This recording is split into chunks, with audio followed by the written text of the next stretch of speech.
Hello and welcome to the Socks Make People Sexy Let's Play Summer School 2015. Excuse the fact that I can't come up with an icebreaker this week. We're going to do something a little bit different this week. We have to play an import game that did not come out in the US. And, well, actually it's not very different from what I've been doing for this entire marathon, has it? I've only played one US release game so far. I find it funny that this week's not going to change that. But we're going to do something a little bit different, though. We're going to play an RPG. I know that already spells doom for this LP, but bear with me. It's going to be interesting. I find it interesting, this game just got a fan translation just recently, October of 2014. And this is called Lagrange Point. And Lagrange Point is a 1991 turn-based RPG released for the Famicom. It's the only Famicom game to have a specific sound chip as well, integrated into it by Konami, at least. There are other cartridge games for the NES and Famicom that have sound chips, such as Batman Return of the Joker and Mr. Gimmick, but this is the one from Konami to have it, and really makes the soundtrack kick, as you already hear from this intro. We start with just basic story intro. We have our main characters here arriving at at this star base that exists on the Lagrange Point between the sun and Earth, and basically Land 2, one of these satellites, went dead. Nobody was able to make contact with them, and so a team has been sent to Land 1 to determine what the heck is going on. And immediately we are attacked. Now this battle, so far, you can't do anything. The robots open fire and destroy the shuttle. Already starting off great for this mission, aren't we? So, we come to this room here, we begin in, and we have our compatriot here about to die on his here, and basically gives us a battle knife that we need to equip pretty much right away, because we have nothing on us. Now, the main character of the game is Gene, as you can name you can do his last name, whatever you want. I go with Gene Butts, because butts make everything funnier. And you're going to notice one thing with Lagrange Point. It's a science fiction RPG. Very similar to Phantasy Star, which actually came before this on the Master System. Very different from RPG fare. The environments, as you see, do look very spacey. Very science fiction. They're kind of clean, almost. You'd be surprised that this place hasn't really been attacked too much by the Biocore, which is what's attacking all the places here. From the get-go, we only have a couple things on us. We have a spacesuit and oxygen tank. No items, no money, and basically we get a battle knife, and that's about all we can get from that. Talking to the random people, random townsfolk in this small city area. What we see here is the terminal. The terminal, you can rest, treat status ailments, and save your data. Whenever you come to the terminal, kind of like Earthbound Zero, you gain money whenever you go to save from any battles that you've done. So, like, say, in Earthbound Zero or Mother, you would call your dad, who would give you money in your account. It's the same way here. And it's determined from all the battles you've had before. But now here we meet our second party member, Dennis, who is just one of the recon survivors, along with Gene here. But basically, it says we need to get to Vesta 1. Vesta 1, the mayor is there somewhere. We need to get an ID card. And we can only do that by getting to the mayor. Vesta 1 is a short walk away, and then a hop on a spaceship. From what Dennis gave us, he gave us an HP Restore, which is a skill for basically for the characters to use to restore HP in battle. You can also do on the field. Not too much to say about this area. It's a green hallway. Not really labyrinth-like yet. This is the first area, but we come up to a random encounter, as to NES and Famicom RPGs. And you notice the battles have a really cool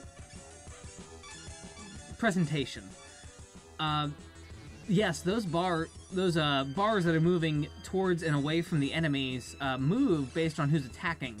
So when the enemy attacks, those bars are going to go towards you, the player. When the player attacks, they're going to go towards the enemy. basically a set of enemies. Battles take place, we have 4 party members we can have total, and then we have 6 enemies we can encounter at the same time, a la Dragon Quest style. Instead of Dragon Quest, though, whenever enemies appear in groups, you will always see the enemies that appear with that. So instead of attacking in groups, you're just attacking individual enemies. For this area here, you want to actually get Jean to level up a little bit more before we go on. Jean starts at level 1 and only has about 75 HP to him at the beginning. You want to increase that. Getting a level up in this game is very useful. As this game really relies on getting your levels higher and doing a lot more, getting a lot more damage done when your levels are higher. One thing also to note, Dennis comes with a weapon that targets all enemies, so it's very useful at this early point in the game, especially when these enemies are a little bit weaker, and you can deal enough damage to deal out. Now, actually, I went out to this area. We should probably go back, actually, because we need to get Jean up to level 2, and I need to go back to the main city and get a BP charge. Now, what's BP? BP is that second step. You have HP there, then you have BP. BP are kind of like MP, except that every action you do, including a regular attack, uses BP up. About 20 BP per attack, regular attack. And then your specials that you saw there just before there called Crusher, that's Dennis's special tech that he has right now. That's going to use a little bit more BP. Also, using the HP kit is going to cost BP. So you're basically limited onto what attacks you can use at a time. It's kind of an interesting system that I'm now limited to how I can act based on what I have with me. As you hear, we have, Jean level up, and you saw his HP, max HP increased by 152. That's a lot of increase. That's a lot of increase for a level up. You saw the other stats increase as well there, and that's what it is. Most of the enemies we're dealing with right now are just these rats or green rubber man thingies that they aren't really too tough right now. They're basic enemies we'll fight. As you notice, Jean's HP went down quite a bit when that level up happened. So whenever the percentage of HP decreases to a certain amount, the HUD is going to change colors in battle. This is especially helpful when you're doing auto battle. And with auto, you can turn on auto battle and pretty much win battles like that. Set a leader for the party to command and then go off. It's a pretty cool system. Even in auto battles, characters, the lead character will actually say something, and then everybody will pile on to the whatever enemy they're fighting. So basically, we're coming back to this first town. We're going to take a look at one of the shops. And we're going to buy my plan is here to buy a BP charge. At least just one. Only need going to be one. But before I do that, I have to go to the save room, because to get money, you have to go and get the rewards from the save room. Save your game right here, because it's going to be very useful. You just leveled up. So, go on and get that. Going into the town areas, again, notice the sprite work in this game is really good.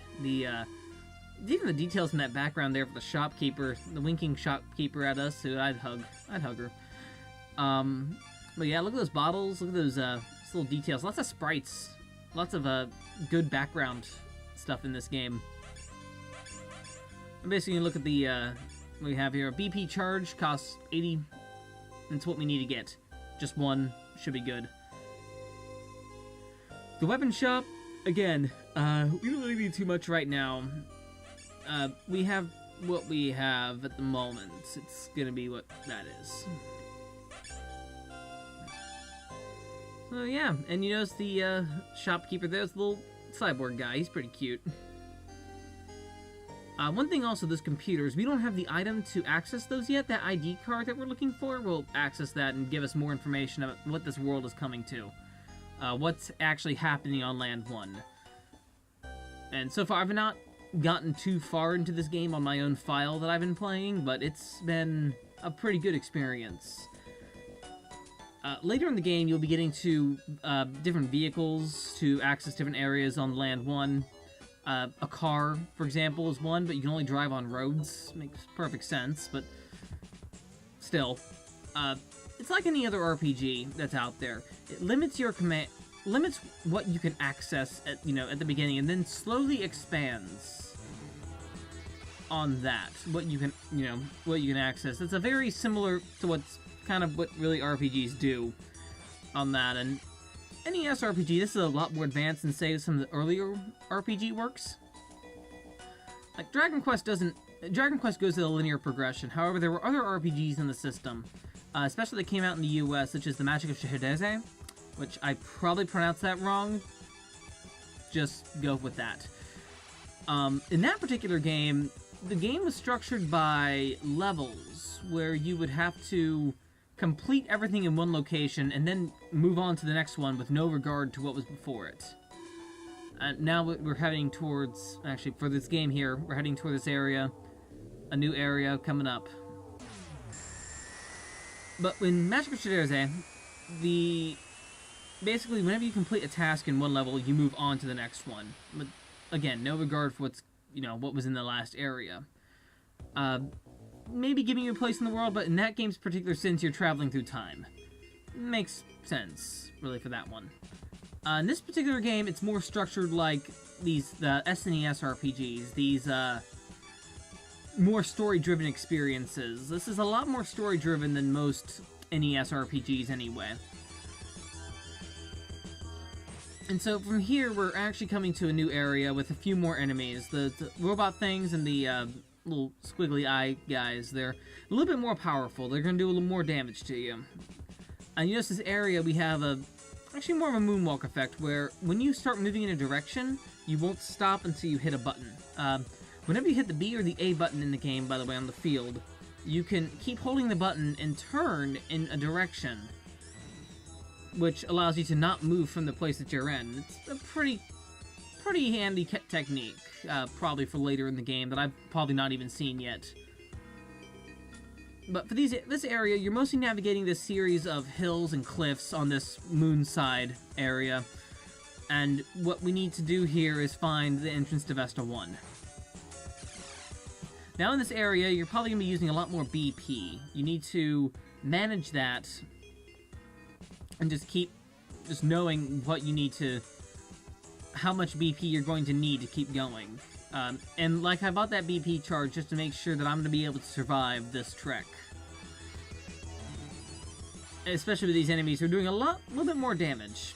Also, one thing in the battle system, you'll notice at the top bar there, you notice those little bars there that seem to go down with an enemy's HP, as enemies are attacked. That's enemy HP.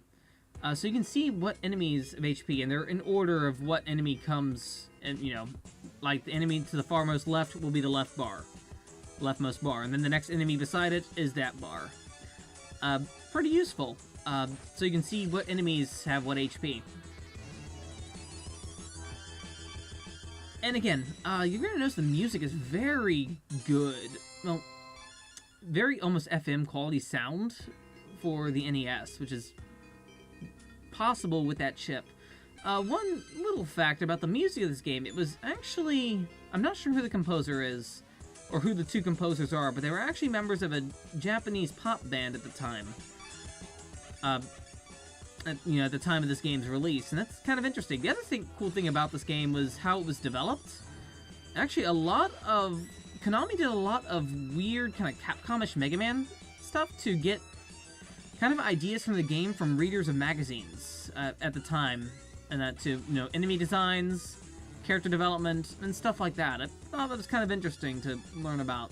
Not quite up on the details of this game, as I can't really find too much besides from like reading Hardcore Gaming 101's website on it before playing, or maybe an occasional Wikipedia article.